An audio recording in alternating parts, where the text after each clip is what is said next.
Good afternoon, everyone. A sincere thanks to Team AIOS ARC for inviting me for this session.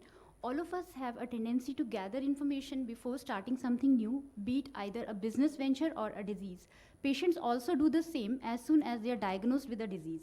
In pre-cellular era, people used to do it through gossiping, but now with all the technological advancements and with the availability of smartphones, this information is just a click away. So the question of the day is, should we promote this online health information seeking behavior of the patients? Now coming on to facts, there's a sea of information available on the internet, and this information can vary from physician reviews to patients' personal blogs. Many physicians feel that patients may not possess necessary skills to evaluate this medical information, and this misinterpretation can lead to misdiagnosis and treatment. Other physicians feel that some of the patients might ask unnecessary questions, thus consuming more consultation time, and they may even go to an extent for requesting for a change in treatment. Looking at the situation from patients' perspectives, patients obviously want to obtain information and clarify their doubts regarding their disease and treatment. And if this information available on internet does not match with the diagnosis given by their physician, then they start doubting their treatment, and all these questions arise like, am I actually suffering from the same disease, or should I go for another consultation? Now, isn't this the responsibility of all of us as a treating physician to clarify our patients' doubts?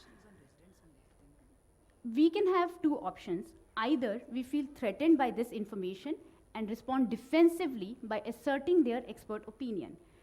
In doing so, this is the situation we might feel, and both there will be dissatisfaction, frustration, and anxiety, both on the part of the patient as well as on the physician.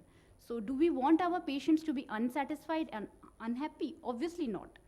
Then going with the second option, we can collaborate with our patients in obtaining and analyzing this information and guide them to appropriate health information websites. The success of a treatment depends on the trust between the patient and the physician, trust from the patient side that he is in the right hands and getting the appropriate treatment, and trust from a physician side that his patient is compliant with his treatment. So patients should always be encouraged to initiate discussion.